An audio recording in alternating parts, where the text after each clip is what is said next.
Let us pray.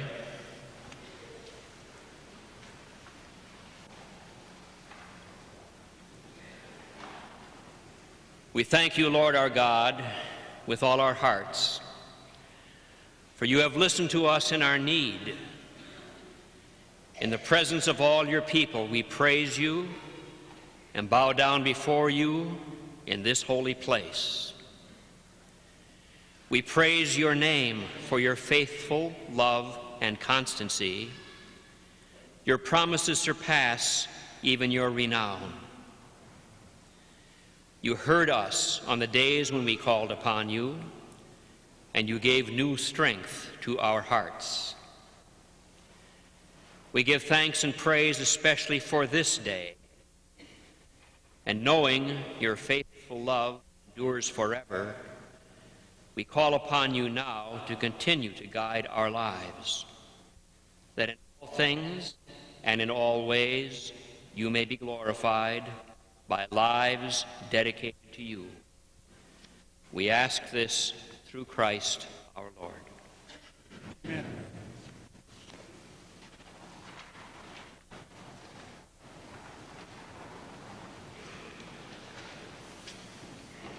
Be seated, please.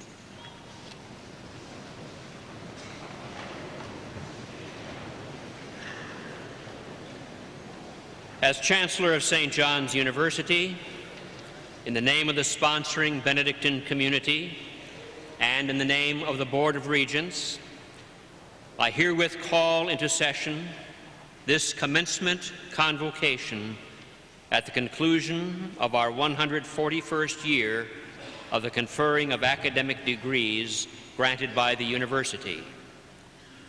I request Brother Dietrich Reinhardt, President of the university, to take charge of these exercises.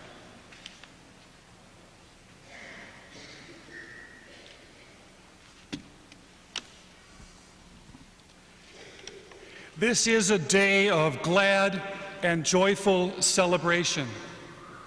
St. John's University has kept this day each spring since its founding in the days before the Civil War. 125 years ago, in 1873, the day began at 7 a.m. with solemn high mass, followed at 9 o'clock by a ceremony that lasted 5 hours. Guests came from far and wide.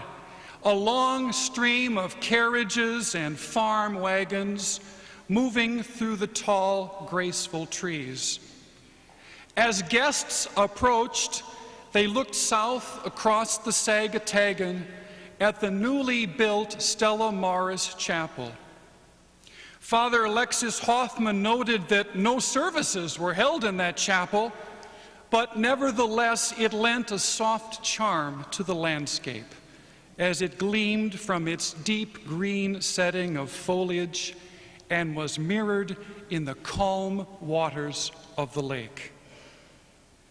25 years later, a century ago, in 1898, the guests for commencement disembarked from the train in Collegeville Station, and there they joined that caravan of carriages and farm wagons. The sun was bright and hot. All kinds of cooling devices were used in vain, but as the Chronicle says, no one gave it a thought. The campus was at its best.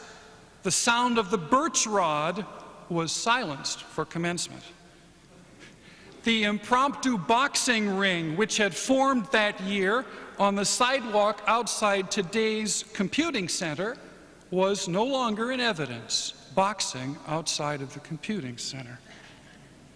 Great efforts had been made that year, a century ago, to discourage the late 19th century counterpart to browsing on the internet. The record inveighed against promiscuous reading, by which it meant going into the library's reading room and reading an article here and there, scattering the powers of memory, and enfeebling the control we ought to have of that faculty. The St. Boniface Literary Association a century ago resolved, after a spirited debate, that the reading of bad books has a greater influence on the morals of youth than bad company. Johnny's even then.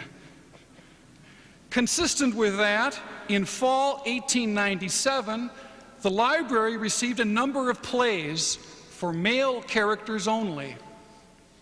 As far as I can tell, each of those plays were performed over the next several years, except one, which was entitled 10 Nights in a Bar Room, a drama in 5 acts. Of the half dozen or so plays performed that year, one called Hidden Gem was a remarkably serious play whose high point, a brawling conspiracy scene of the slaves, might have been part of that campaign to dismantle the impromptu boxing ring. The newly formed Shakespeare Club presented Julius Caesar a century ago and had to deal with the dilemma of what to do with a single star performer. It was the St. Cloud Times which noted that the role of Mark Antony was played to a perfection that somewhat eclipsed the splendor of the lesser lights. A century ago, art and music were not far behind drama in campus prominence. The virtues of a general student learning to draw were celebrated. Elegant pastel pictures painted by students came to adorn study hall walls. The fresco painter of the Abbey Church described his upcoming work with faculty and students.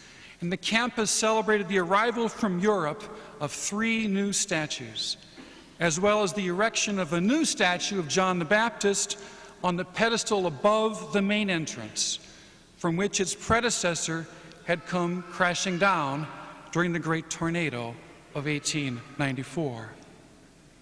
A century ago, the university orchestra and band took turns playing Mozart and Sousa, mass settings and polkas, now and again sitting back for a cornet solo or a violin duet, soldiering through one open-air concert suddenly beset by wind, which sent the music sheets flying everywhere. The church choir greeted the new Bishop of St. Cloud with the strains of Ecce Sacerdos. A new glee club was formed, and there were the plaintive beginnings here of a mandolin club at St. John's. Today, a century later, we are honored to be joined by distinguished leaders in fields of Shakespeare studies, art, and music, as you, the class of 1998, enter a long stream of St. John's graduates. Graduates who found their lives enlarged by their study on this campus, by the teaching and mentoring of the faculty, by the cultivation of friendship and solitude, prayer and service, by the natural beauty of this place, and by fine architecture and art, drama and music. We join together today for a ritual that places us outside of time for a little while and allows us to behold the values enshrined in a liberal arts education. To the extent that over the last 4 years, St. John's and St. Benedict's have helped you cultivate knowledge and creativity, integrity and the common good, friendship and self-sacrifice.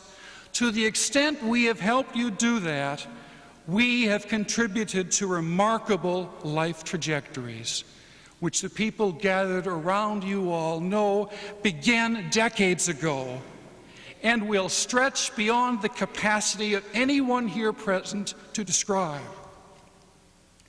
The ritual of commencement brings the dynamic of your life trajectories into focus here for a brief and fleeting moment. Though scarcely any of us will actually remember much about this event, yet it will live on to sustain the deepest truths of our lives. And so it is fitting that as we enter into the heart of this commencement ritual, we begin with the address by a member of this graduating class selected by his classmates. Please join me in welcoming Mr. Lance Bodine.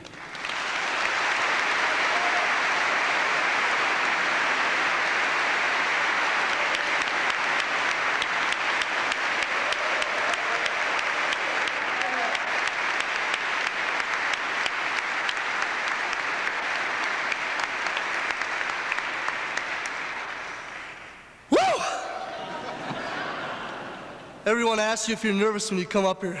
Yes, by all means you are.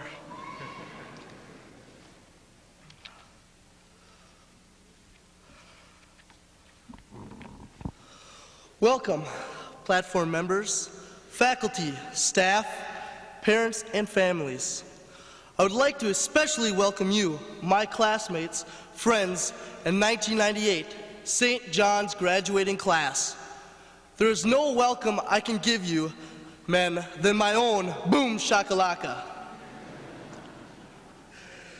It has been exciting for me to be part of the class of 1998, and I would like to be the first to congratulate you on the feat of graduating. Do you remember our freshman year at the President's Dinner upon entering St. John's? I do, and I remember hearing the mission statement of St. John's for the first time from Brother Dietrich Reinhardt. The mission of St. John's University is to provide a residential liberal arts education in the Catholic university tradition. It fosters integrated learning, exceptional leadership for change, and wisdom for a lifetime.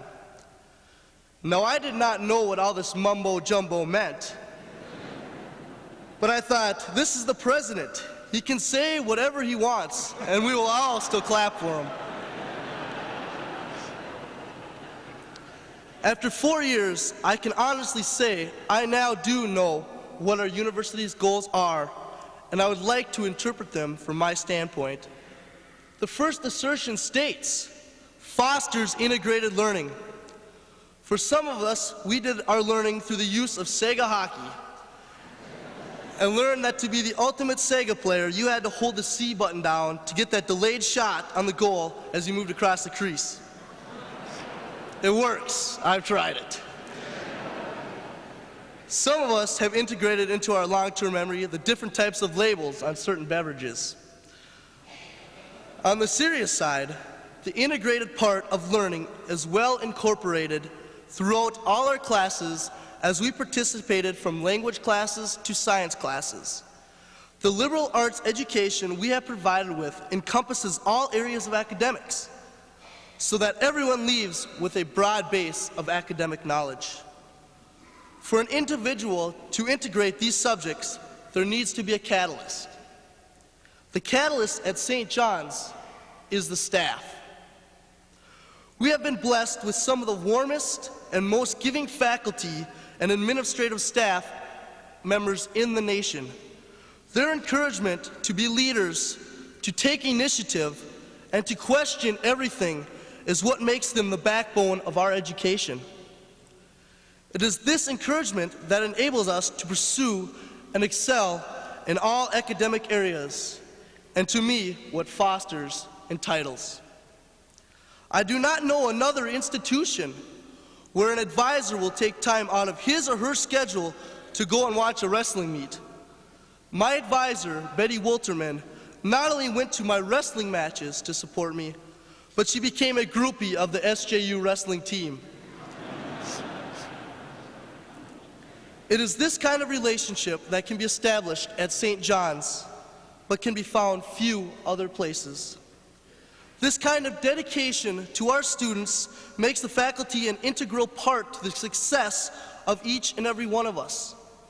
Yes, we are all successes, because we are the 300 who made it to walk through graduation after numerous hours of hard work.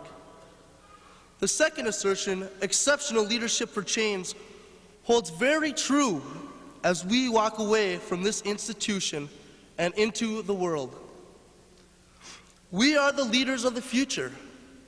Through our growth and maturity here at St. John's, from a walk in the woods and self-reflection to a conversation with an intimate friend, we have the ability to step to the forefront and to be leaders in society.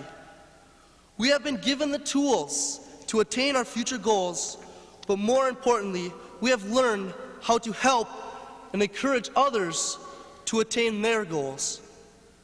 Giving back to our communities and society through service is a quality that we brought here when we were freshmen.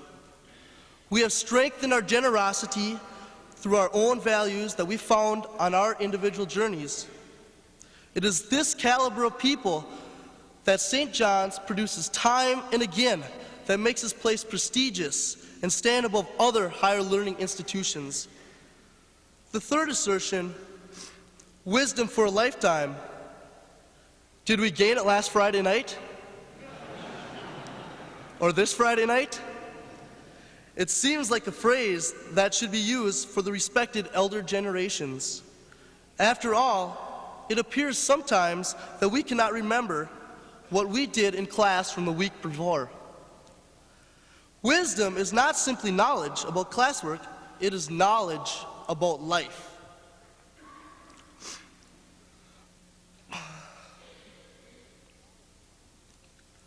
Of course, our parents and grandparents have this wisdom, having gone before us. But we also have gained wisdom. Our free-thinking minds have made good decisions in life as well as bad. But it is this learning process through our successes and failures that have made us wiser. This community has also helped in nurturing us to gain the wisdom to take it into the world. We have gained wisdom in how to fulfill others' needs and in how to fulfill our needs, both emotionally and spiritually. With this base we were provided, we will continue to grow in life in these areas. My grandpa, Andy Kuba, who cannot be here today due to an illness, is someone I respect and who I believe has wisdom. However, in all the talks with my grandpa, he and I never discuss a debit or a credit in accounting or the right way to deliver mail. His focus is on me and on making me happy. Our conversations are focused on simple pleasures in life. For example, how many fish he caught that day, or how bad the Vikings will lose to the Packers. He keeps things in perspective and teaches me to keep my life in perspective, because our life is based on more than a final. There's only one aspect that I would add to the mission statement of St. John's, which is the social aspect this institution provides. The formation of community built on respect for individual persons, taken from the Benedictine values on which our institution is based, is not a strong enough phrase to do this place justice. The friends we take out of here are lifelong. We have grown with these people, and they know our innermost thoughts and feelings. It is this companionship and love for one another that will keep our spirits together and keep us strong. I can honestly say that I love a lot of individuals in this room, and that I would walk the world 1,000,000 times over to enjoy a laugh or a tear with any one of you. Loving someone as a person is an intense process to go through coming out of high school, not knowing or trusting anyone. But it is unavoidable at this university. The goals of the mission statement, fostering integrated learning, exceptional leadership for change, and wisdom of a lifetime, are not only words on a piece of paper, but the backbone of St. John's. The individuals we have here at St. John's are the very best quality of people. We truly are what makes St. John's, and I hope none of us forgets it. I want to thank all of you for being such beautiful individuals. Again, I say, I want to thank all of you for being such beautiful individuals. And I wish you the very best of luck in the future. Remember, you are all successes.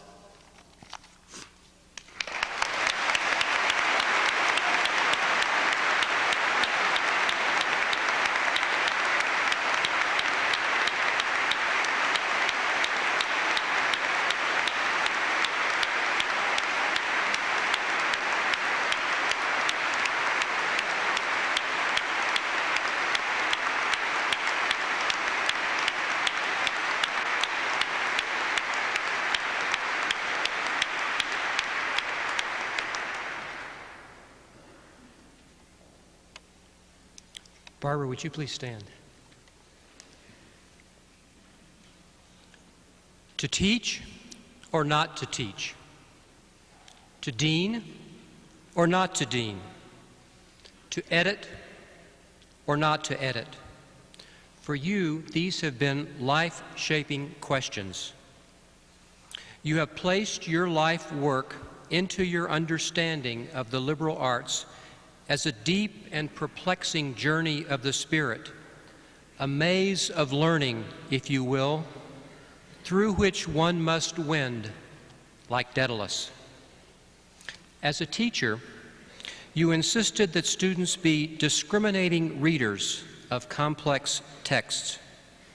As a dean, you brought wit and courtesy to faculty debate and a gentle hand to strategic planning.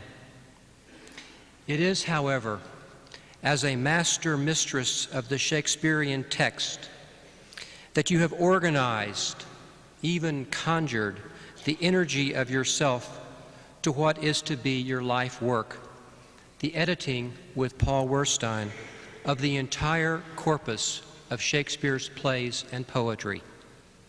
21 volumes have now gone to press.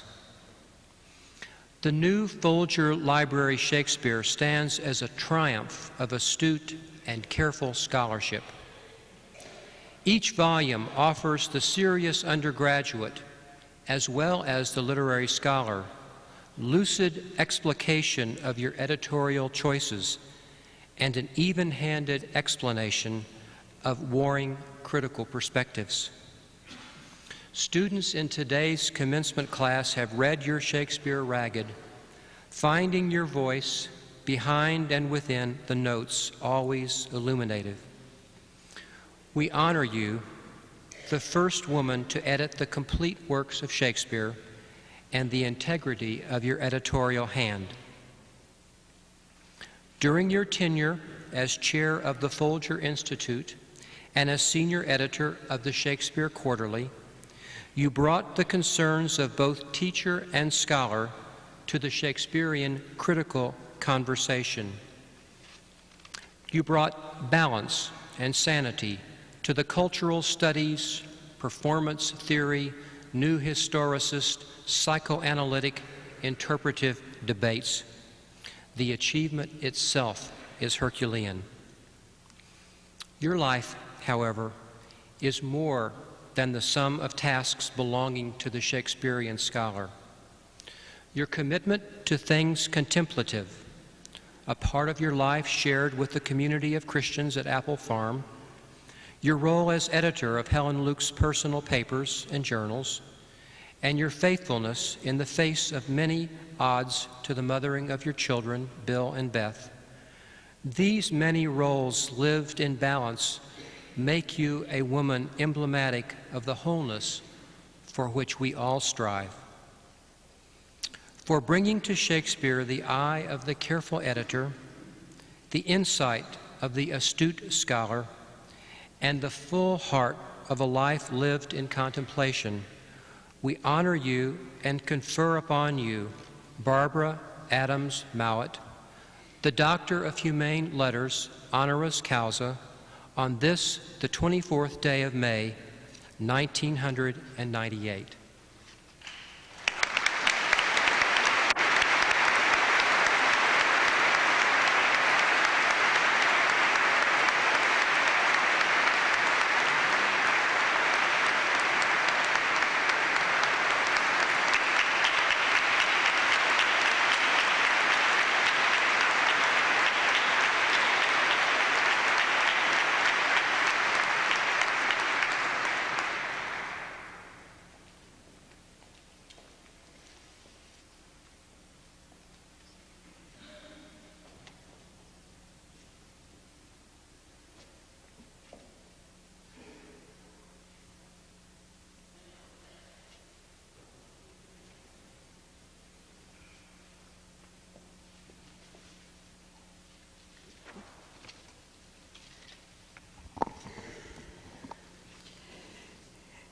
This moment fills me with a complex of emotions.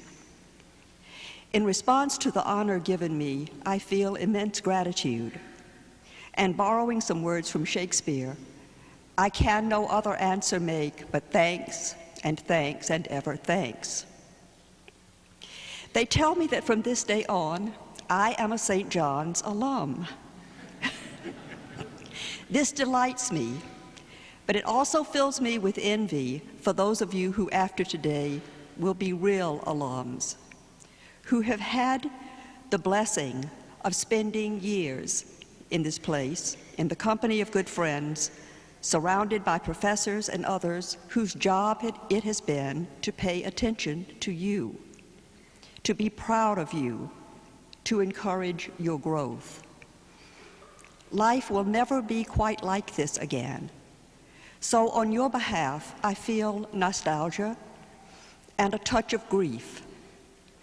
But you carry from these years a store of memories and a well of inner strength.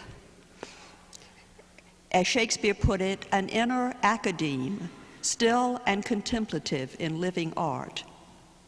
An inner island full of sounds and sweet airs that give delight and hurt not. This inner place of quiet may be St. John's greatest gift to you. Because of this gift, and because of what it portends for your future, my strongest emotion for you and for myself is joy. Thank you.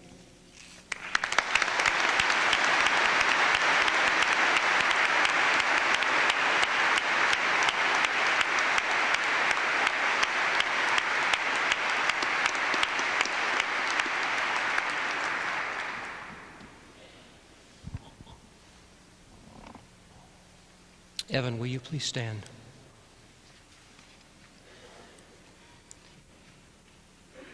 In the political discourse of the day, we have often heard the African truth that it takes a village to raise a child. But have we asked the question, what does it take to raise? For the past 10 years, Dr. Evan Maurer has been working tirelessly to raise his village through the careful collection and exhibition of one of its most precious resources, art. Dr. Maurer directs one of the most influential museums in America in that village just down the road from Collegeville called Minneapolis. The arts, Dr. Maurer believes, communicate the values and dreams of people, all people. In this way, they support dialogue, understanding, and respect, the values upon which any good village stands, the values upon which St. John's University has always stood. In affirmation and celebration of the values we share, St. John's University is proud to honor Evan Maurer with its highest degree, the Doctor of Humane Letters. After I read the citation and he receives the award, Dr. Maurer will deliver our commencement address. Builder of bridges, you span the space between what others see as different worlds and different peoples, worlds you know as one place, peoples you know as one family. In college at Amherst, you moved gracefully between the athletic and the aesthetic, from the wrestling mat to the art studio. As a doctoral student, your research plumbed the relationships between surrealism and primitivism. As a curator, you have given us windows into the imagination of generations of Native Americans and Africans with a profound respect for their cultural integrity and their influence on the arts of modern times. As a man, you insist upon the importance of family alongside your professional work and accept the responsibilities of fatherhood as an unfolding joy. When others find their lives divided, seeing only separation and fracture, your integral vision inspires us all to understand lines of division as places of meeting and mutual transformation. After a sterling tenure at the Museum of Art at the University of Michigan, you came to Minnesota to revitalize the Minneapolis Institute of Arts. Over the past 10 years, you have invited the people of the city back into their museum, re-energizing its constituencies and re-enchanting a magical place. Only a few weeks ago, you opened a new gallery of African art with a collection of 300 pieces from Nigeria to Egypt. And this summer, you will celebrate the reopening and expansion of the new Asian art gallery. In all, you hold fast to the deep conviction that the arts connect us across neighborhoods, across cultures, across ages of history. Builder of bridges, you span the space between human hearts. Today, St. John's University confers upon you, Evan M. Maurer, the Doctor of Humane Letters, honoris causa, on this, the 24th day of May, 1998.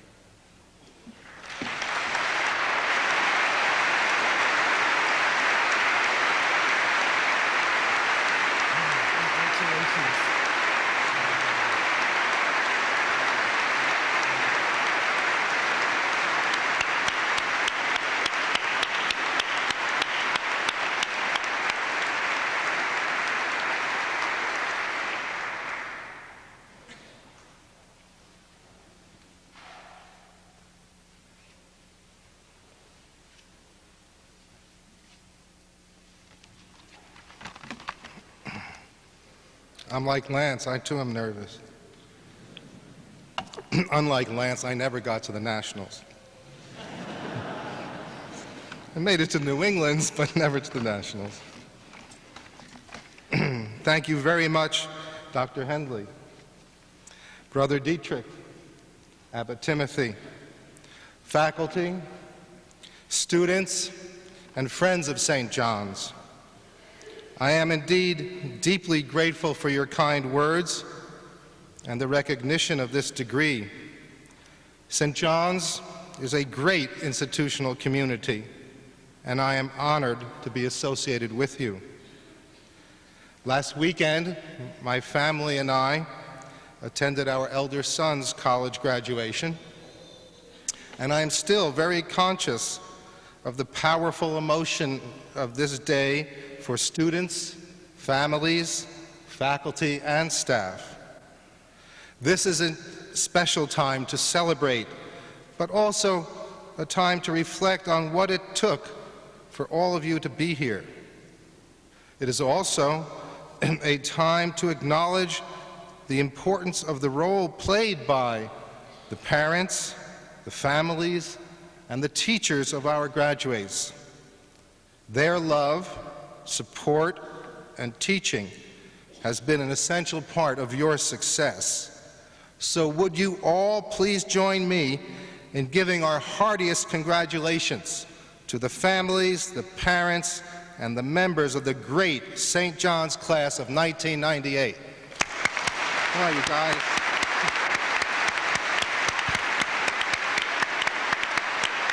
Bravo.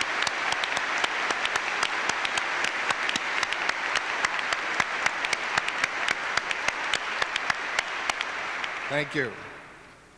I value the continuing mutual relationships between academic institutions and the community at large because the resulting interactions bring the experiences and resources of the world to the university campus at the same time that the values, talents, and creative energies of the university are brought out into the broader community to enrich and enlighten us all.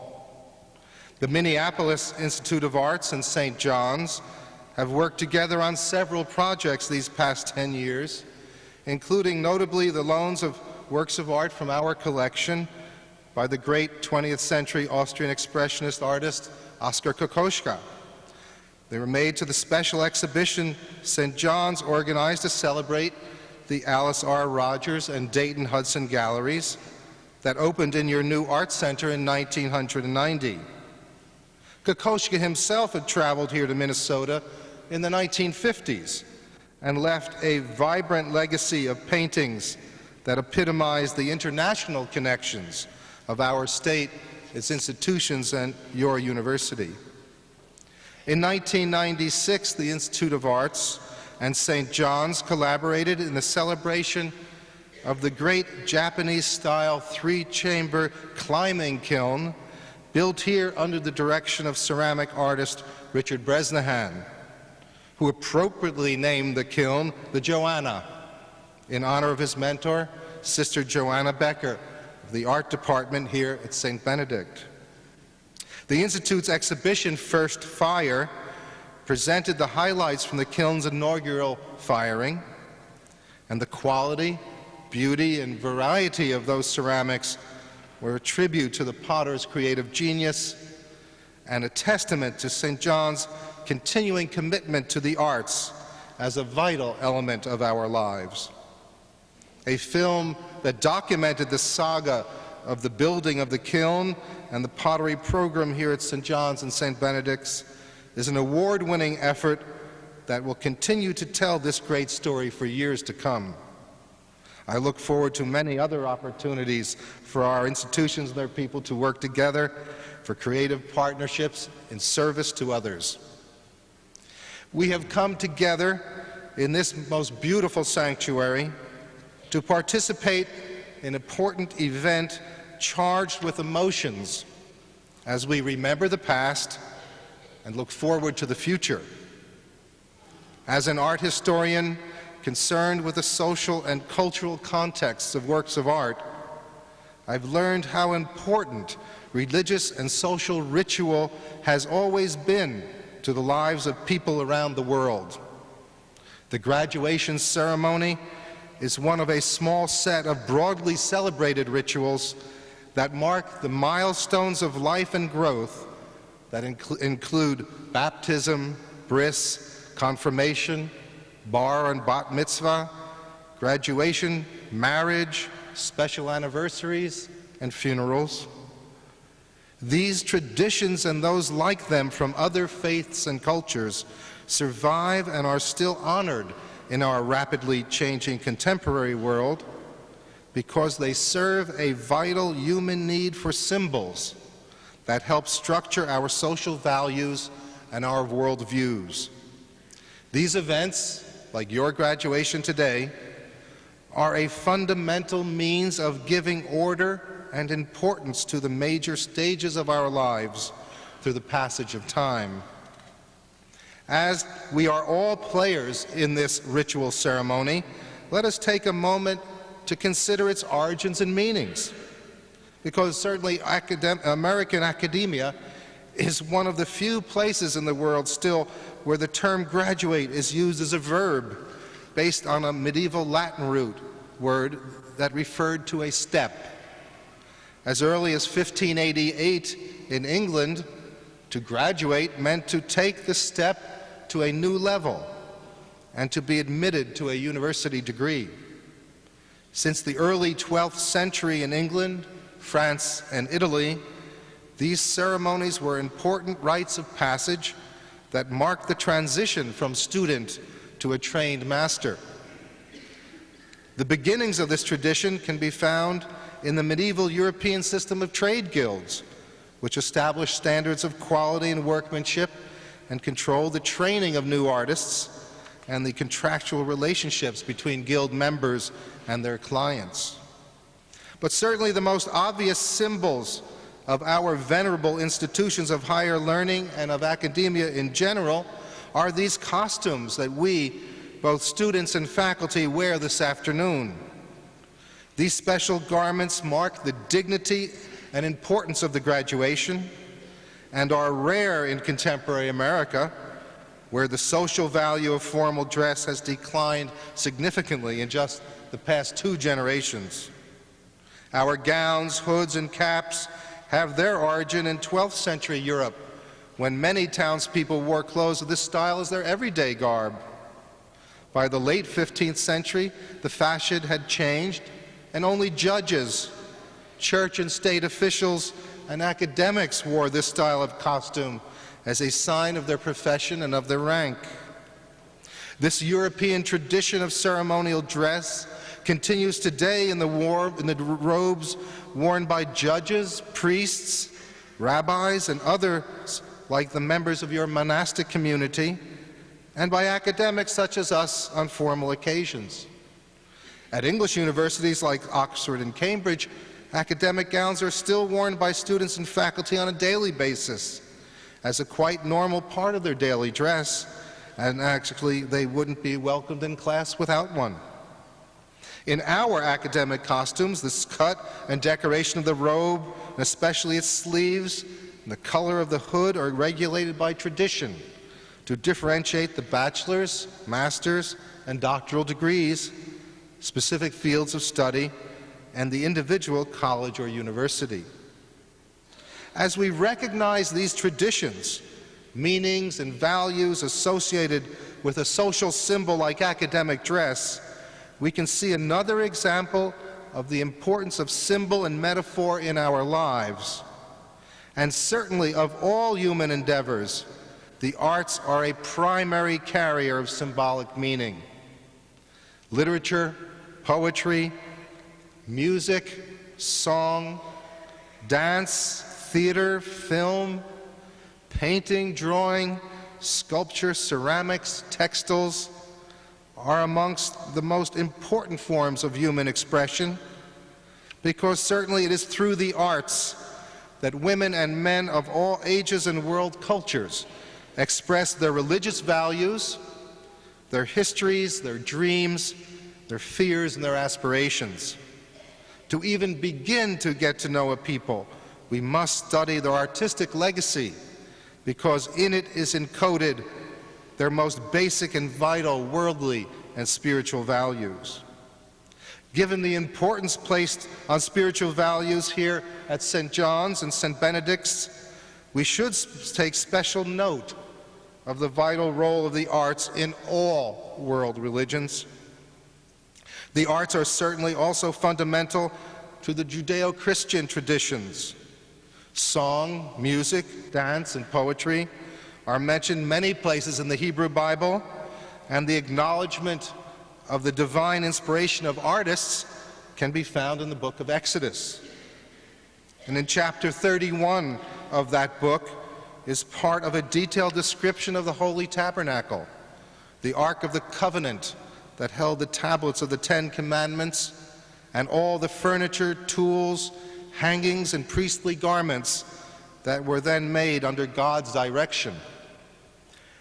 That chapter begins with the Hebrew words, V'daber Adonai al Moshe lemor, and the Lord spoke unto Moses, saying, See, I have called by name Betzalel, the son of Uri, the son of Hur, of the tribe of Judah, and I have filled him with the Spirit of God, in wisdom and in understanding, and in knowledge, and in all manner of workmanship, to devise skillful works, to work in gold, and in silver, and in brass, and in the cutting of stones for setting, and in carving of wood, to work in all manner of workmanship, says the passage. It ends as God extends these blessings, saying that in the hearts of all that are wise-hearted I have put wisdom, that they may make all that I have commanded. Thus the Bible shows us that the genius of the creative artist is divinely inspired. Even the great 20th century artistic genius Pablo Picasso acknowledged this when he explained the nature of a great work of art. He said, quote, something holy, that's what it is. That's the kind of word you ought to be able to use, only people would get it wrong, give it a meaning it doesn't possess. You ought to be able to say, that such and such a picture is what it is with all of its latent potentialities because it has been touched by God, and that's what comes nearest to the truth." Close quote. For over 140 years, the leaders of the St. John's and St. Benedict's academic communities have labored to develop a place where the built and the natural environments reflected the Benedictine values of your order and provided the students with a physical atmosphere that was in harmony with the mission of your liberal arts education. In a wonderfully bold move in the late 1950s, St. John's established a continuing relationship with Marcel Breuer, the internationally celebrated architect who designed this glorious abbey and university church, which was built in 1958, the Alcuin Library, and the Science Center in 1964, as well as the 4 other residence halls, which were completed in 1967. Breuer fit his buildings into the existing set of original structures to create a pleasing architectural scale and a harmony of materials and comfortable public spaces that are a great feature of your campus and make it a pilgrimage site for architectural historians and admirers from around the world. The harmony and beauty of your campus here in the woodlands of Minnesota provides an ideal setting for a university life that balances the spiritual and the worldly, arts, sciences, athletics, community activities, work, and prayer, all celebrated as elements of the complex mosaic of our lives. St. John's has helped structure your investigation of that great world of experience and information through its core curriculum called Exploring the Human Condition, which provided you with a broad learning experience of your own as well as other world cultures. Your teachers and coursework have given you the valuable tools of thoughtful analysis and expression that you will take with you to use throughout your lives, no matter what your work. This is your graduation. But, as the great Jamaican poet and musician Bob Marley wrote, you think it's the end, but it's just the beginning. That's why the ceremony that marks the end of your undergraduate career is called a commencement.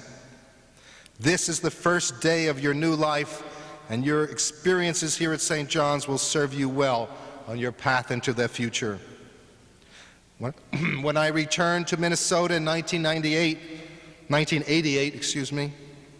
to begin my new challenge as the director and CEO of the Minneapolis Institute of Arts, we had just completed a major restructuring that enabled us to chart a new independent course for the future.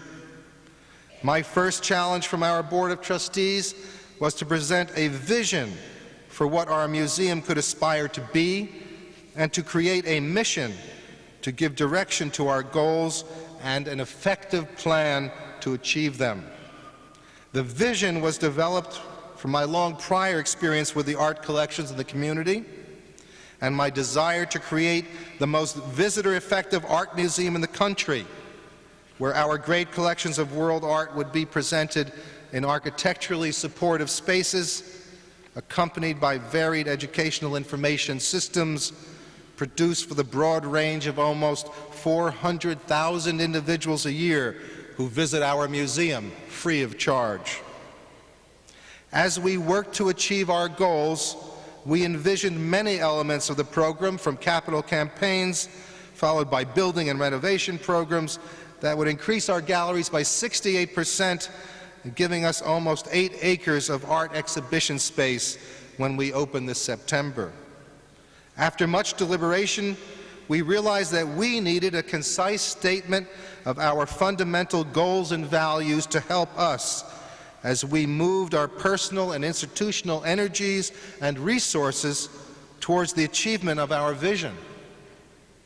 Our mission statement, after 2 years of work, reads very simply that the Minneapolis Institute of Arts is dedicated to national leadership in bringing art and people together to discover, enjoy, and understand the world's diverse artistic heritage. It has been a constant reminder of our essential goals and has been an invaluable tool for all of us associated with the growth of the museum. The importance of creating a statement of mission, values, and vision has long been recognized by St. John's and is found in the introduction to the annual catalog of your university and the College of St. Benedict as an important message for the college's faculty and the students. As the thoughtful creation of a statement of values, vision, and mission is an effective tool for institutions like museums and colleges, it is easy to see how they can be very helpful to us as individuals at any stage of our personal journey. It is especially important to consider your goals and life's mission as you leave college for further study and work. And I know it is often difficult to say exactly what type of work you want to immediately engage in. Some people are fortunate in that they know what work will be most natural and fulfilling for them.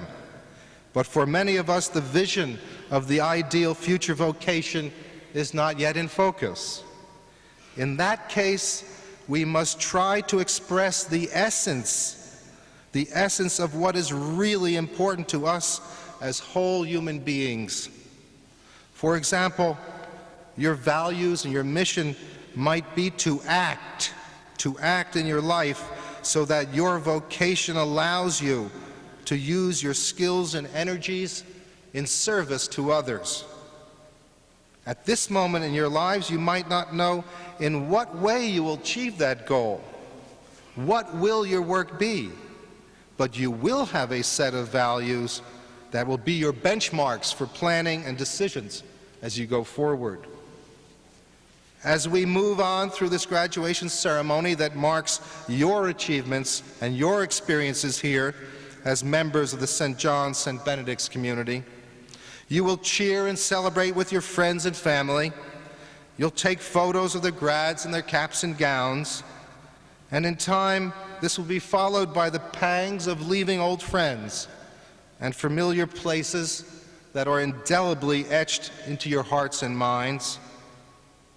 Let these graduation robes that you're wearing be a symbol to you of your experiences here at St. John's, and let them also be a sign of your obligations and your responsibilities as a graduate of this fine university, to continue learning, to continue growing, to fulfill yourselves while you consciously work to better your social and your natural environments.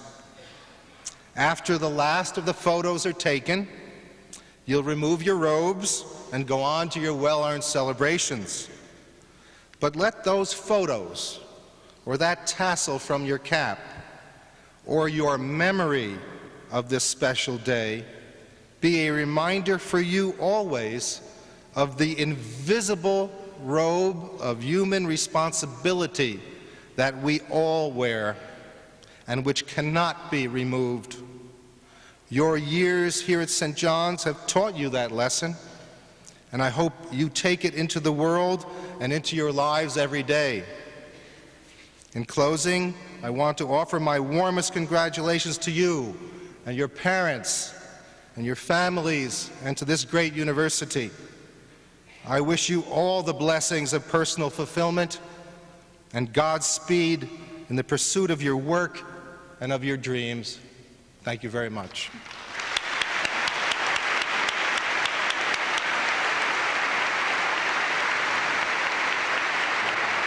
Good luck. Good luck.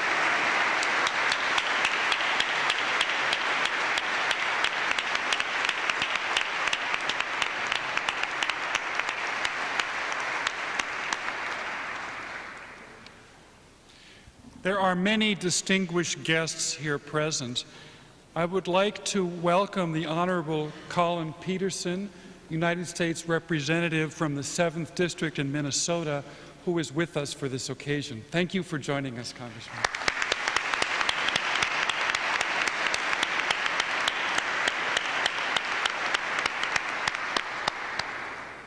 And I would also like to take this occasion to acknowledge two professors who today retire from teaching at St. John's. Dr. Norman Ford, who has taught in the biology department for 31 years, and Dr. Leonard Valley, who has taught in the physics department for 37 years. We are grateful for their distinguished teaching as members of the faculty. Norm and Len, would you please stand?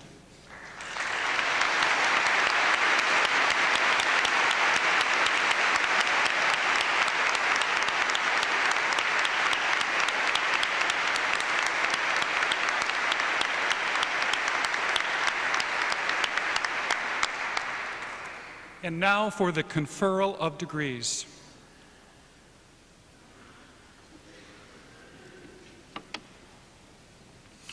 Will the candidates for the degrees of Master of Arts and Master of Divinity please rise?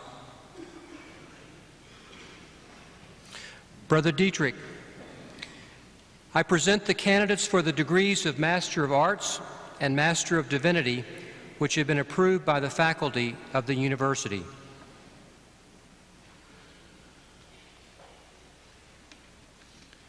By virtue of the authority committed to me, I confer upon you the degrees of Master of Arts and Master of Divinity, which have been approved by the faculty of the university and for which you have been recommended.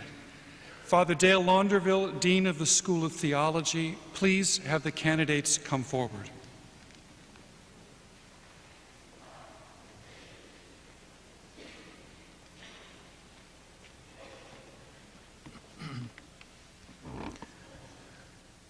The degree of Master of Divinity is conferred upon Mary Margaret Boehm of the Sisters of the Presentation of the Blessed Virgin Mary from Aberdeen, South Dakota.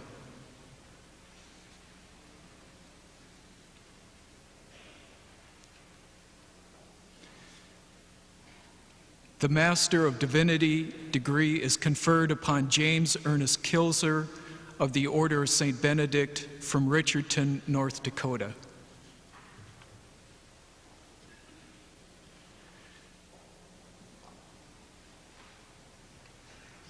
The Master of Divinity degree is conferred upon Dominic Lenk of the Order of St. Benedict from St. Louis, Missouri.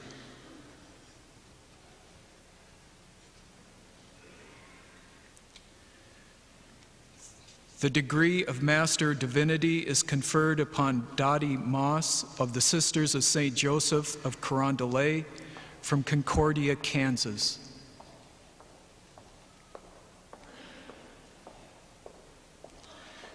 The degree of Master of Divinity is conferred upon Luis Silva Perdomo from Cali, Colombia.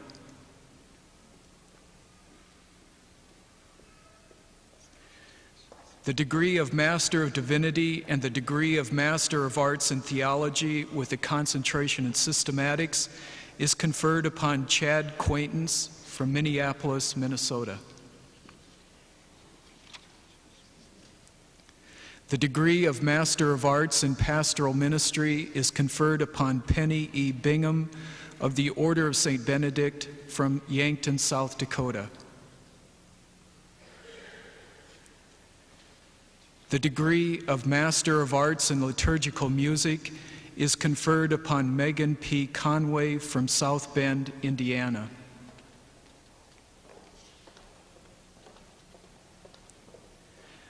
The degree of Master of Arts in Liturgical Studies is conferred upon Camillus Triono Dorato of the Canons Regular of the Order of the Holy Cross from Bandung, Indonesia.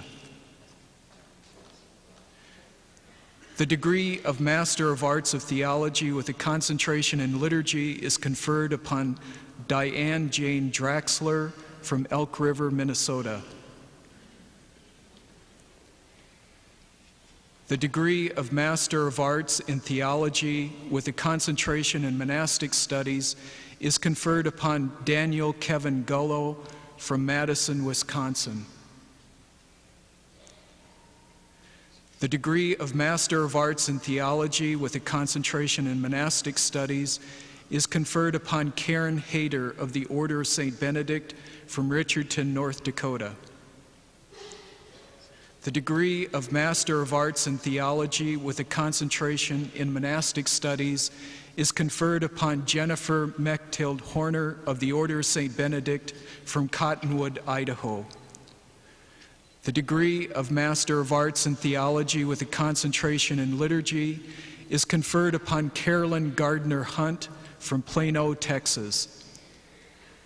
The degree of Master of Arts in Liturgical Studies is conferred upon Wilfredo Angelo Legal of the Order of St. Benedict from Manila, the Philippines.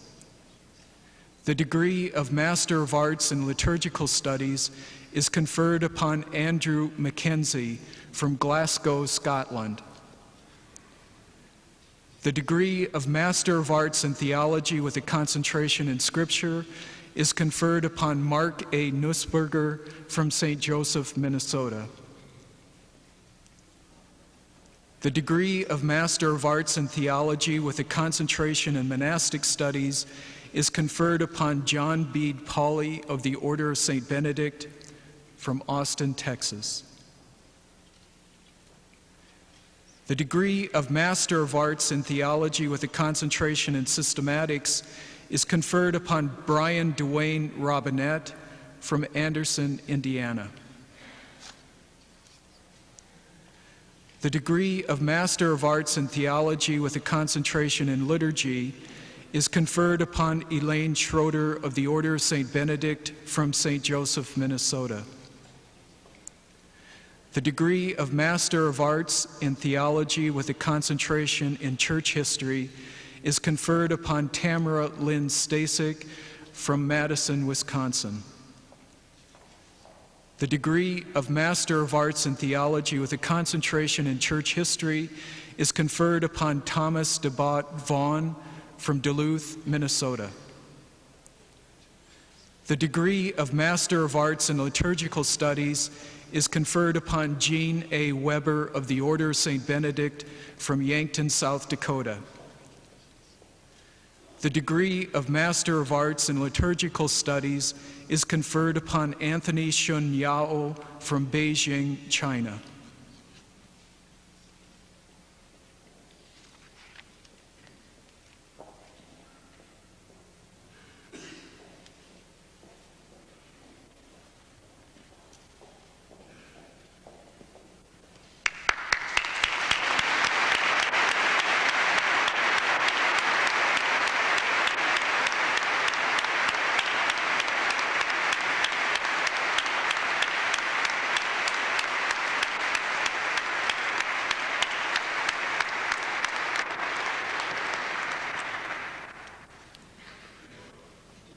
Will the candidates for the degrees of Bachelor of Arts and Bachelor of Science please rise?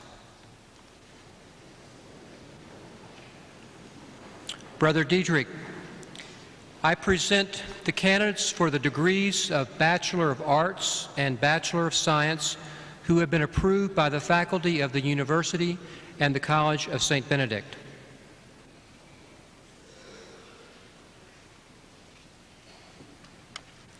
By virtue of the authority committed to me, I confer upon you the degrees of Bachelor of Arts and Bachelor of Science, which have been approved by the faculty of the University and the College of St. Benedict, and for which you have been recommended. Dr. Cheryl Knox, Dean of the College of Arts and Sciences, please have the candidates come forward.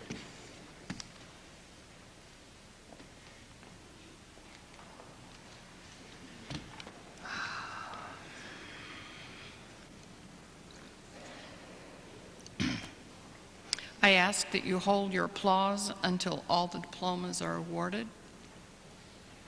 Will the candidates for the degree of Bachelor of Arts with honors please come forward? Candidates for the degree of Bachelor of Arts, summa cum laude, Brian Lawrence Hilliard.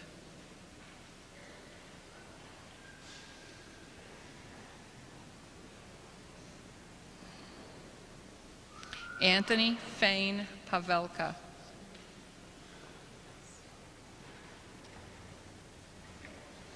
Darren Keith McKee. Adam Richard Halber. Philip Fletcher Potvin. John Eric Scheibe. Kevin Marlon Voss. Eric Lawrence Kraus. Eric Andrew Ruzishka. Jeremy Brad McKeel.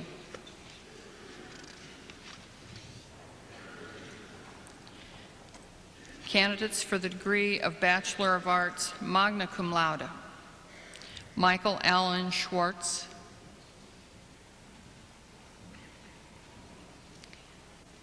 Andrew John Hoyer, Nathaniel W. Nelson, William Noren Lundberg, Michael Allen Kordosky, Matthew Jerome Emmerich, David Taylor Bensfeld, Eric Lee Schneider, all college honors,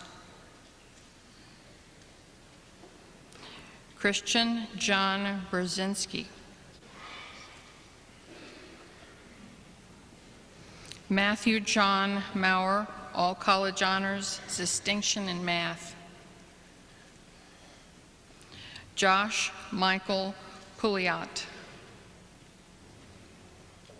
Matthew Paul Schiller, Patrick Robert Rothstein, Mark Andre Laton, Micah David Keel, Benjamin Daniel Roche, distinction in English, John Michael Sandal, Eric Lawrence Werner, Andrew Michael Opitz, Brian Patrick Lynch, Aaron Stephen Horn,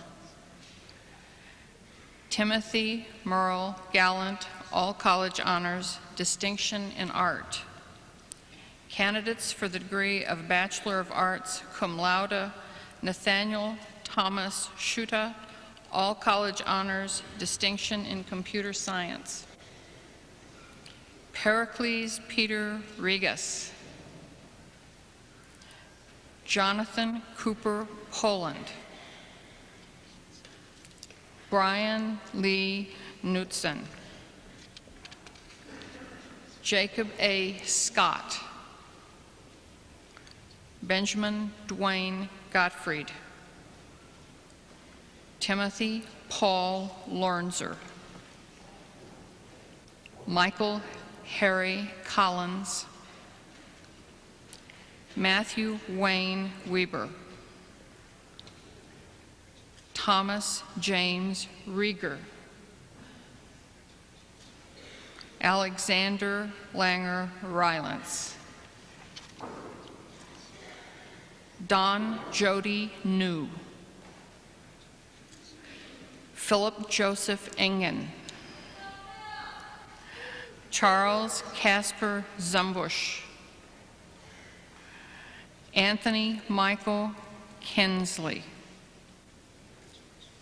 Chad Lee Terrell, Brent Robert Cobb, Scott Jason Olson, Kelly Irwin Hoofpuff, Justin David Burnett, Robert Ralph Eitenauer, all college honors, distinction in management. Paul Douglas Vetch, Josh D. Capistrant, Jason William Hartman, Matthew Lynn Strobel. Will the candidates for the degree of Bachelor of Science please come forward? Candidates for the degree of Bachelor of Science, cum laude, Daniel Mark Lampert. Additional candidates for the degree of Bachelor of Science, Jeremy Wade Barant, Luke Robert Hattenauer, Sung Il Kwan, Michael Kavanaugh McClune, Ryan James Wagner. Will the candidates for the degree of Bachelor of Arts please rise? You are risen and come forward.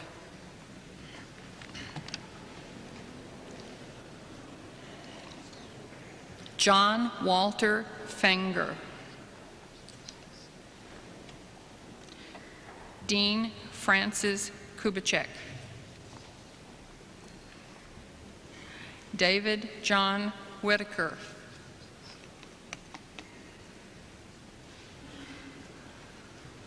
Timothy James Hocken,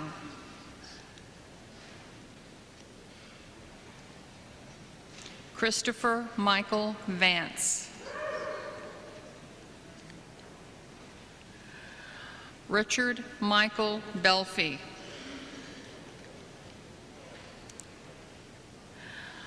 Ryan Timothy Murphy,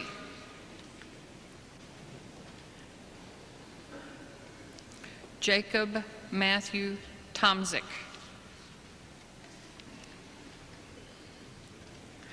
Reynaldo Antoine Aligada Jr., all college honors. Joshua Patrick Koval,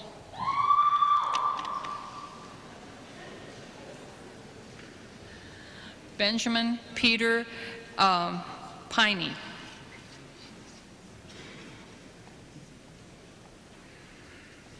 Charles Joseph Klein,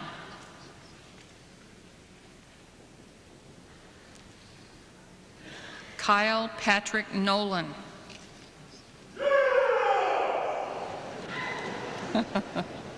David Paul Vogel,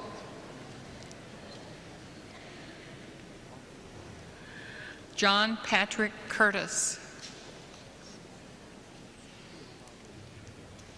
Jeremy Dwayne Tice, Jeremy Paul Reinholtz,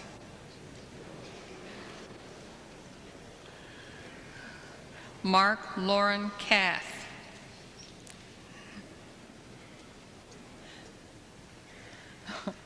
Stephen Lewis Kath.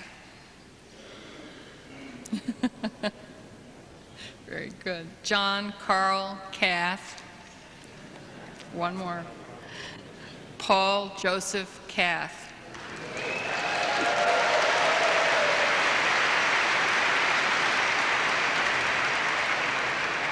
Chester Allen Baldwin.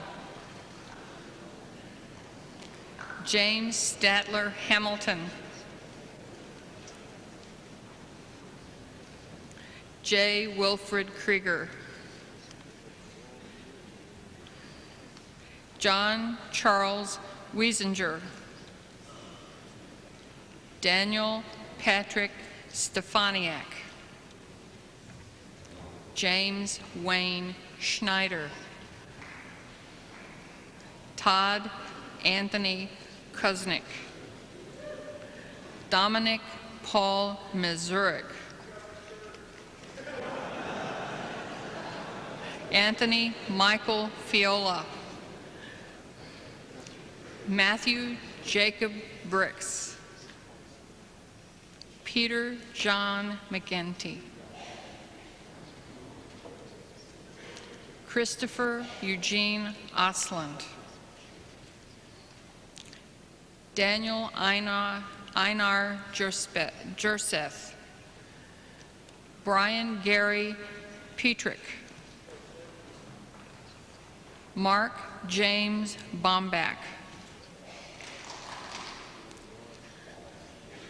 Cap Mason O'Rourke. Jason Robert Scheider. Brian Robert Senat.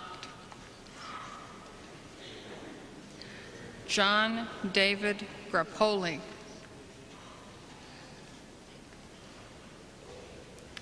Nicholas John Schwartz. Eric Lawrence Schlow. Christopher Gary Polakowski.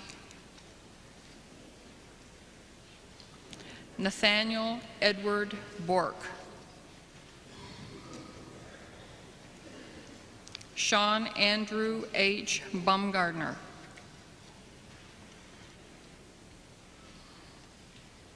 Eric Robert Brown. Matthew Kwong Klingenhutz. Eric Haig Anderson.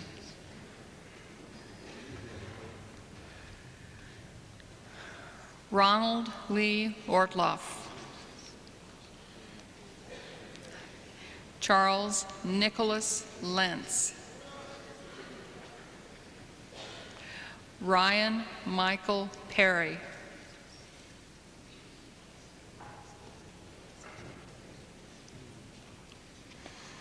Jens Christian Kotke.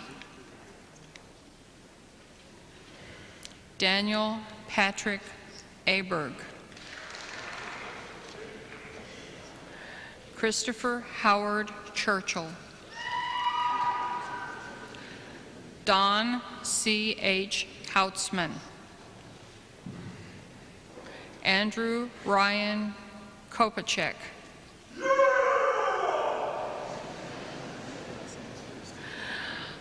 John Christian Kovar. Michael Christopher Holmstrom. Dennis Lee Olson. Daniel Ray Olson.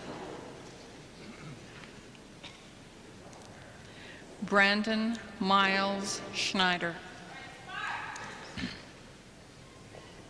Timothy Brandt Lewis.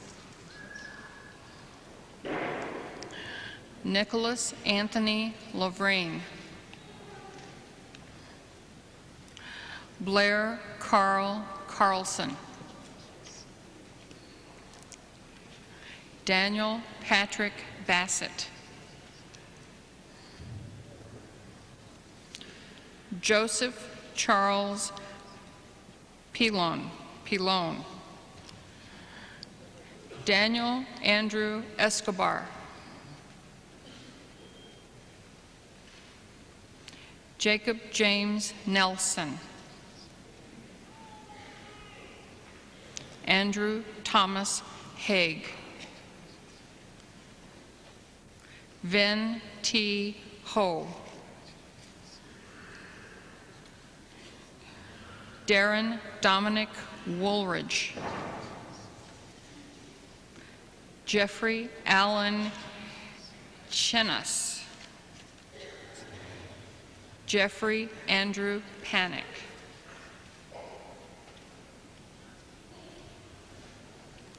Christopher John Yeaman.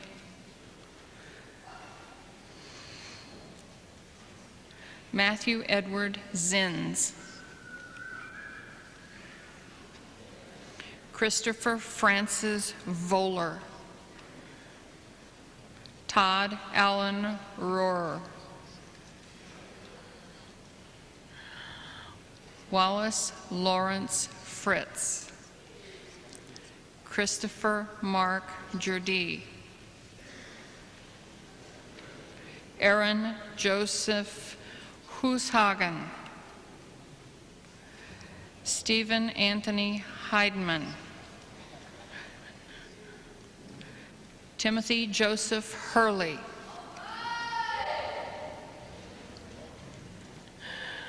Michael John Setnecker. Gabriel Evan Hart. Daniel Justin Berry. Kent Charles Willett. David Francis Cook. Sean Christopher Sweeney. Matthias Allen Erickson. Paul Joseph Latond. Jonathan Michael Deutsch. Joseph Louis Kubitschek. Sean Patrick Bagan. Patrick David Josephson. Nathan Daniel Oman. Matthew Gerald Odie. Michael Allen Durouk. David Daniel Grandmason. Carl Stewart Stevens. Scott Roger Neski. Jeremy Tadaki Yokota. Scott Michael Kelly. Peter Francis Krakenberger. Corey Michael Musing. Todd Carl Binsfeld. Zachary Peter Papenhausen. Paul Rogers Jeffrey. David John Williams. William J. Lavini. Richard Aaron Gregory Jr. Cale Allen Berry. John Robert Brothen. George Richard Martinson. Doug John Leeser.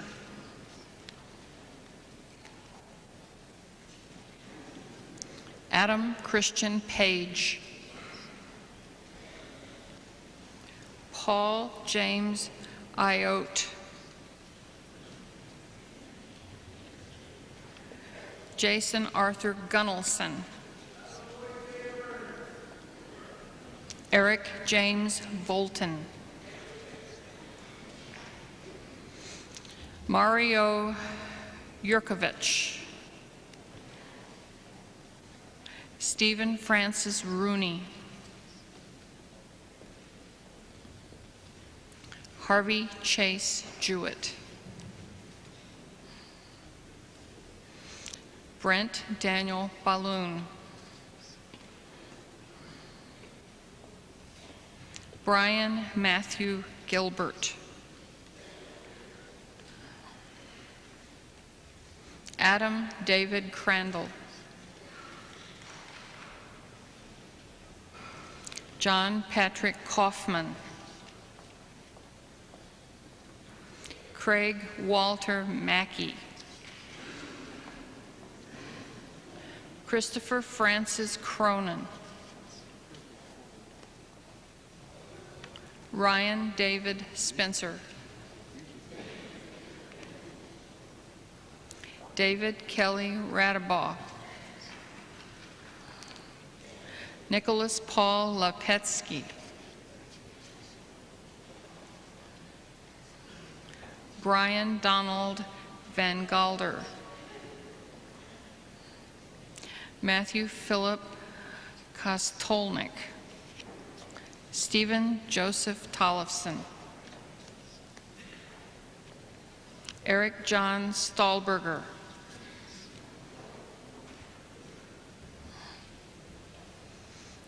Niels Luther Hinderly,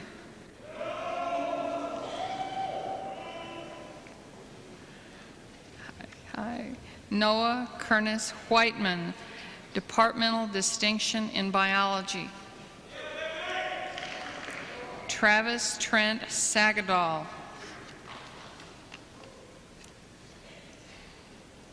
Charles Edwin Smith. Ryan Richard Gates. William Joseph Petrangelo. Christopher Eldon Jostock. Philip Michael Kern, Departmental Distinction in Political Science. Daniel Charles Callanan. Jason Lars Vinge.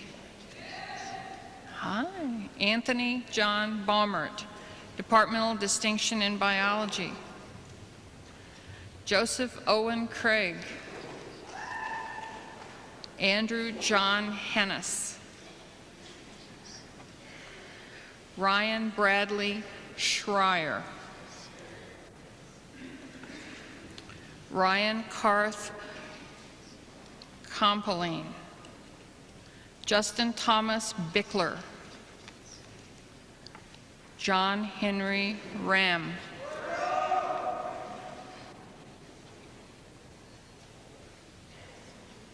Peter Todd Matheson. John Philip Protaski. Daniel Lee Hess. Anthony Michael Myro. Andrew D. Pond. Matthew Allen Schrant. John Stewart Rammert. Jason Stewart Rammert. Channa Supipat. Humberto Gutierrez. Aaron William Ramthan. Jeremy Wellington Lakinski. John Thomas Paulson. Dennis Raymond Swartz. Michael Lee Barant. Matthew Michael Crocker. Timmy Kong Tran. Michael Robert Goff. Craig Nathaniel Sevick.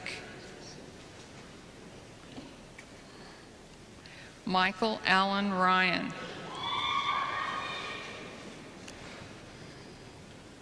Grant David Johnson. Brian Michael Van Heck. Ryan Anthony Olson. Luke Edward Walm. Corey David Clemenson. Igor Chernychev.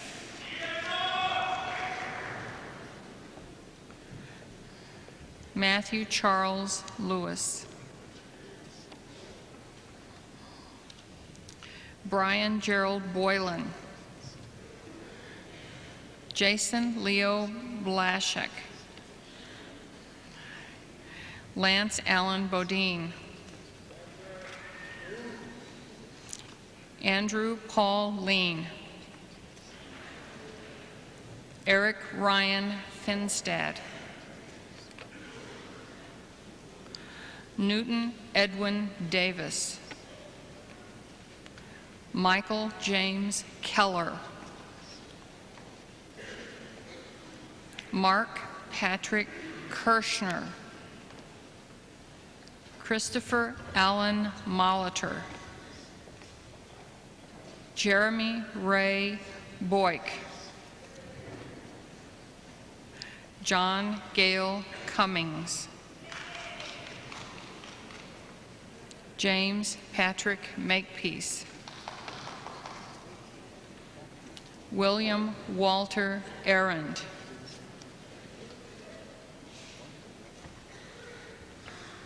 John Michael O'Donnell. Michael Henry Beinert. James Leonard Blumberg. Andrew Connell Heyer. Anthony Song Weldon. Jacob Robert Van Valkenburg. Jamie Donald Peel. Joseph John Highland. Michael James Dewalter. Scott James Conway. Brendan Early Coop. David Dwayne Spader. James J. Flicker. Matthew Sean Steele. John Joseph Peacher. Sean Leonardo Knowles, All College Honors Distinction in Biology. Jason Peter Marsh. Michael James Hammer.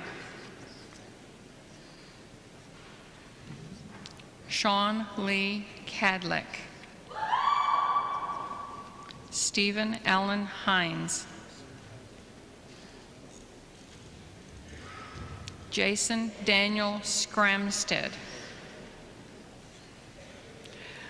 Bryce Edward Volkerstorfer. Stephen Paul Klaus. Philip Elliott Seeley. Aaron Daniel Schmucker. Benjamin Philip Doom.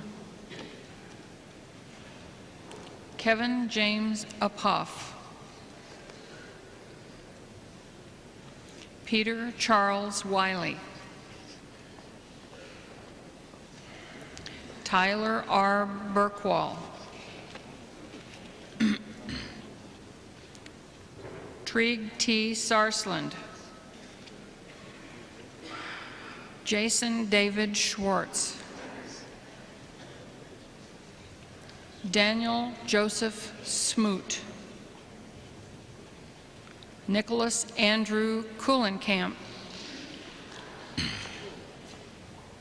Stephen Michael Penisi. Daniel Wayne Steffes. Jeremy Eugene Stangler. Joseph Bernard Slattery. Michael Thomas Reichert. Ryan Joseph Jentz. Ryan Joseph Rubishko. Hans Andrew Mersinger. Eric John Otremba. Eric Joseph Christensen. Ryan Dwayne Gardner. Christopher Matthew Blake. Kyle Robert Hartnett. Daniel Arthur Schwartz. Matthew Blair Griffith. Ryan Lee Mitchell. Mark Allen Swenson. John Francis Callahan. Jason Carl Williams. Daniel Brian Stangler.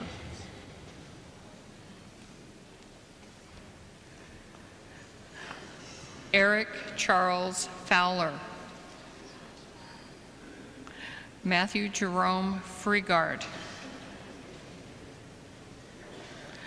Dustin Dwayne Paloranta. Michael Ryan Kohler.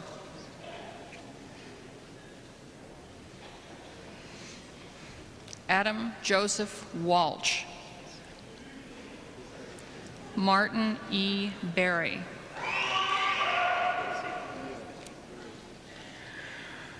Brett Allen Moshat. Scott Ronald Bungie.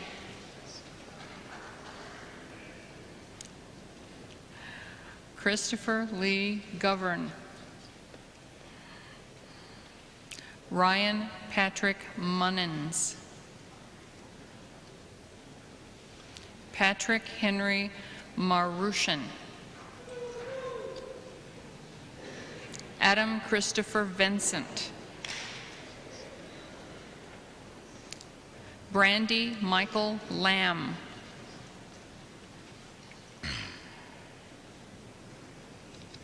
Joseph Allen Mortal.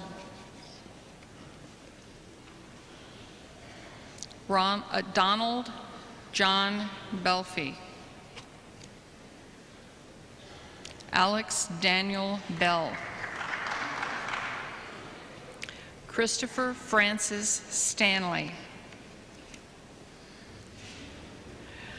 Michael John Poindexter. John Patrick Rossman. Brendan Michael Downs. Brent Roma Boyce. Raymond Stephen Fernandez. Brian Stephen Coltis. Joseph Fitzgerald Grosick. Matthew Thomas Colasi.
And now the senior ensemble, graduating members of the chamber choir and men's chorus, will sing the Alma Mater in an arrangement by Dr. Axel Timer.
The Pax Christi Award is the highest honor awarded by St. John's Abbey and University.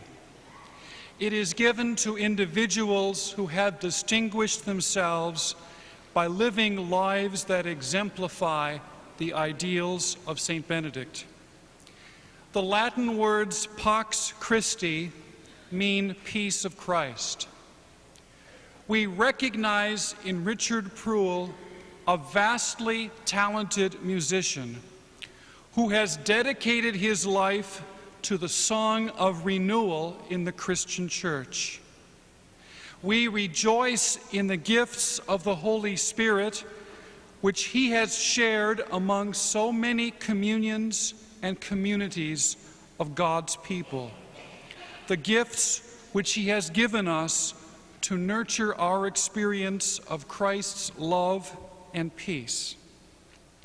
The setting for the Mass at this morning's baccalaureate was composed by Mr. Prull. In celebration of his music, a bit later, the chamber ensemble, under the direction of Dr. Axel Timer, will sing Prull's memorial to Cardinal Bernardin, the Prayer of St. Francis, following the presentation of this award. And the first piece during the recessional will be his fanfare. Richard Prull, would you please stand?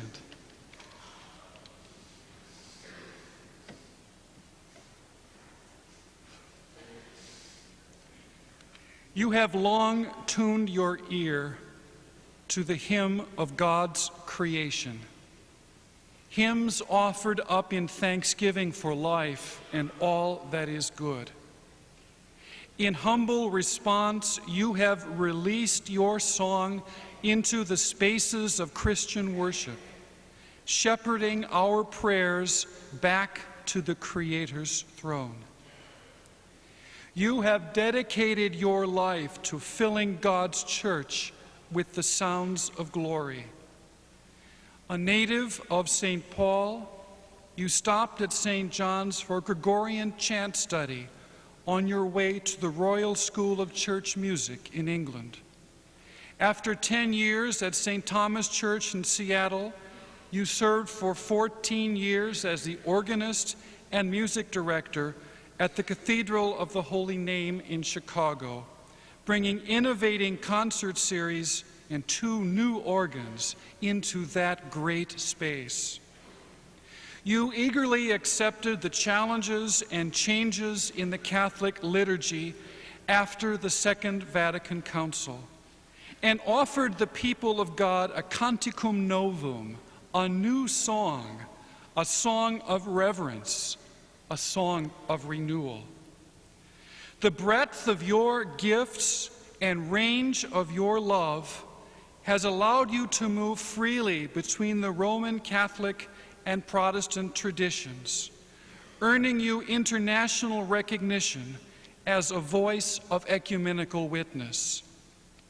Master organist, celebrated conductor, renowned music editor, you are also the composer of more than 300 works, as well as a consultant and contributor to seminal hymnals in the Roman Catholic, Congregationalist, Presbyterian, Methodist, Mennonite, and Episcopal faiths.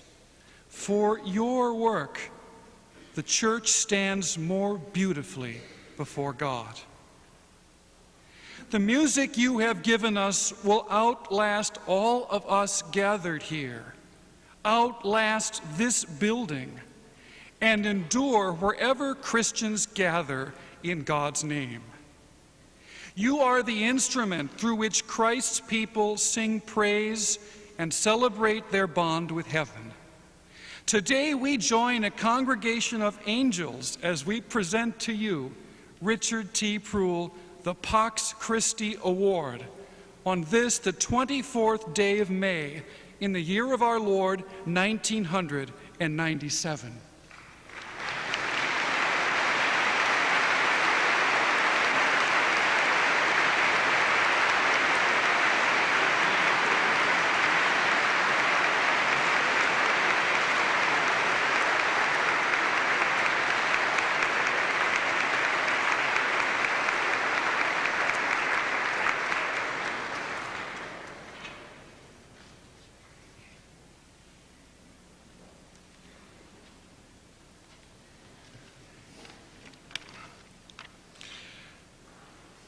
Thank you, Brother Dietrich. Thank you, Abbot Timothy. Thank you, the monks and community of St. John's Abbey and University.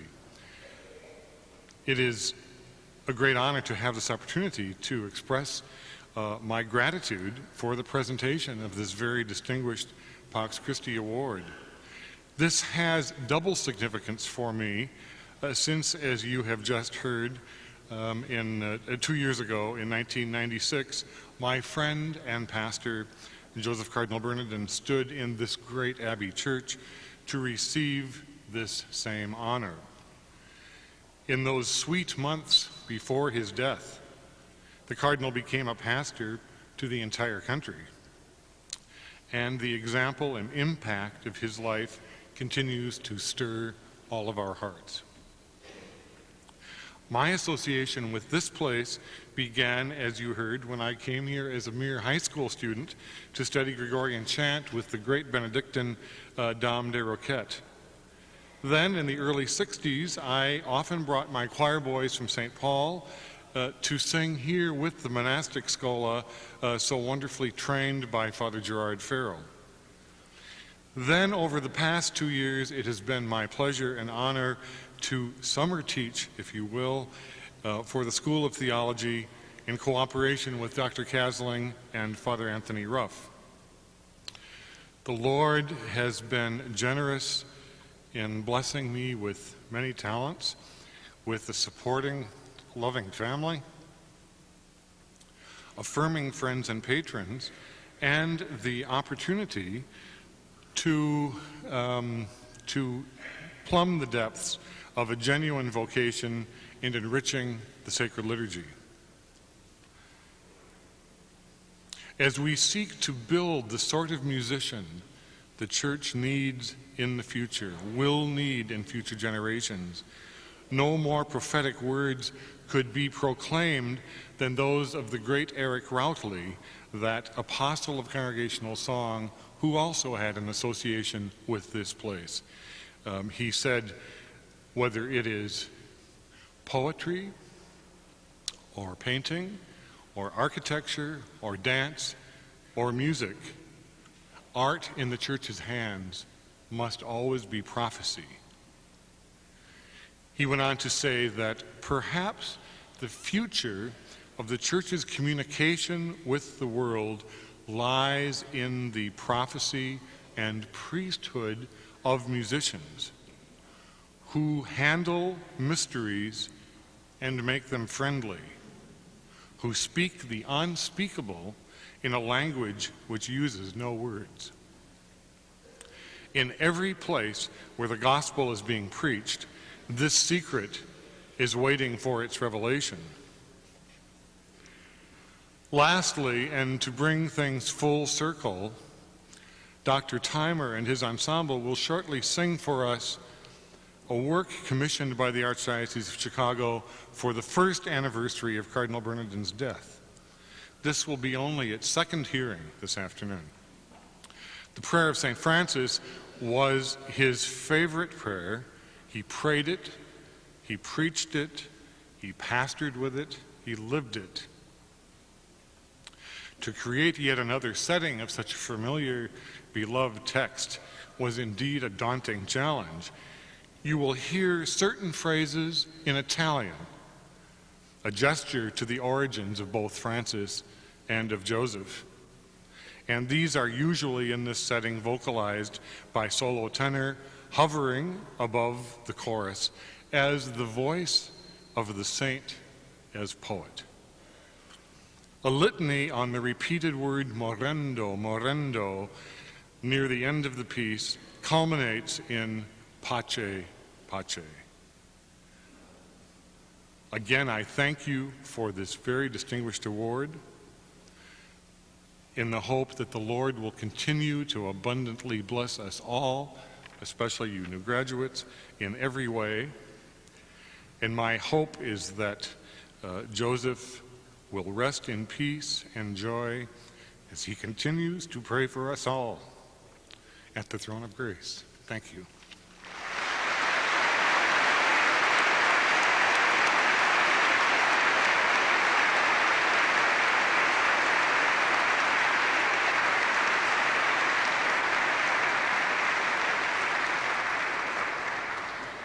And now the chamber ensemble, members of the College of St. Benedict and St. John's University Chamber Choir, will sing Preghiere di San Francesco, the Prayer of St. Francis by Richard Pruill.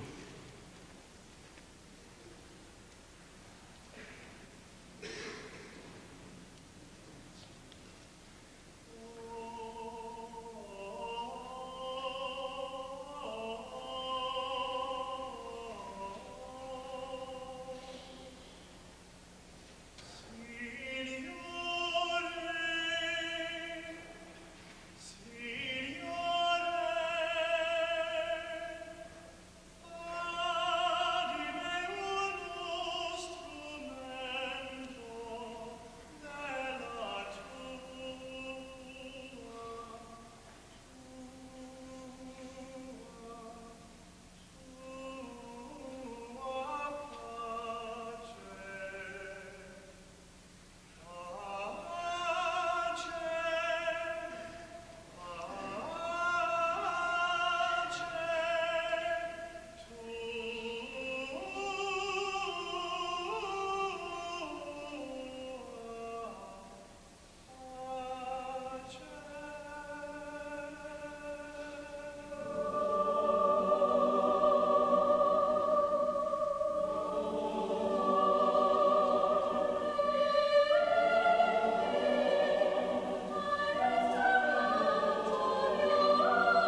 I want to pay tribute to the people who this afternoon have smiled the most and now again shed a tear. The mothers and fathers, grandmothers and grandfathers, brothers, sisters, relatives, and beloved friends of today's graduates. Thank you for all you have done to make this day possible, and most especially for the love and support which you have brought to these graduates and brought them to this time of new beginnings with. Thank you, and God bless.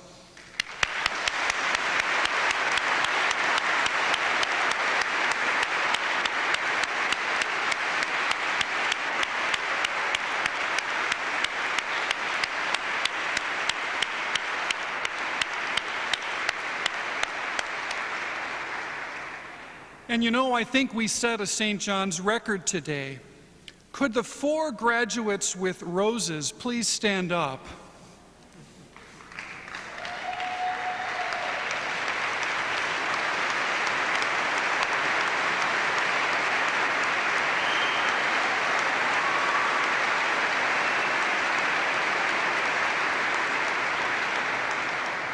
Wait a minute, we weren't supposed to applaud them. Stay standing. John, Paul, Stephen, Mark, Kath, and their parents from Detroit Lakes, Lauren and Catherine, would you please stand up?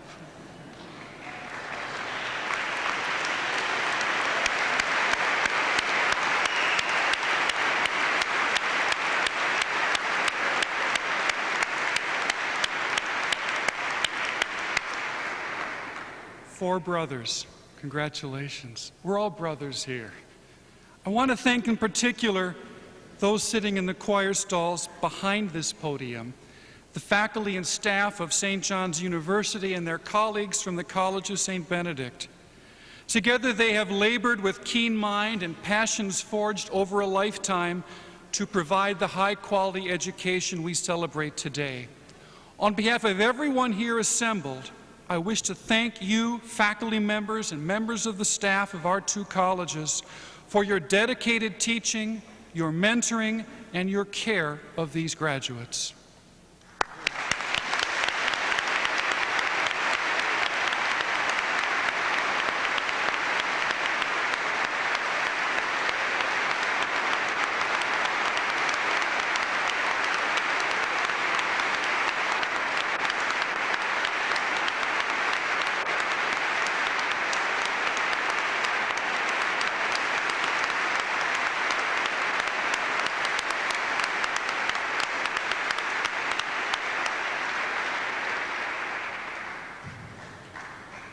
We are about to break out of ritual time and re-enter the workaday world where the meaning of what we have celebrated will have to be discovered and recovered over and over again. Due to the rain, the unpredictable weather today, the reception which was scheduled to be outside on the lawn will be held instead in the old gym, and we invite you there for the graduation reception. And now, before we go, we need a song and a blessing to send us on our way. Please stand.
Let us bow our heads in honor of God's blessing.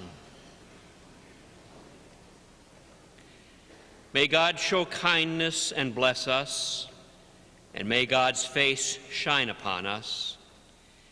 May the earth acknowledge your ways, and all nations know your power to save. May all peoples rejoice and sing for joy, for you judge the world with justice, you judge the peoples with fairness, you guide the nations on earth. As we thank you for what you have accomplished among us, may you continue to be revered throughout the whole earth, and may your blessing continue to be upon us all, Father, Son, and Holy Spirit.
Thank you.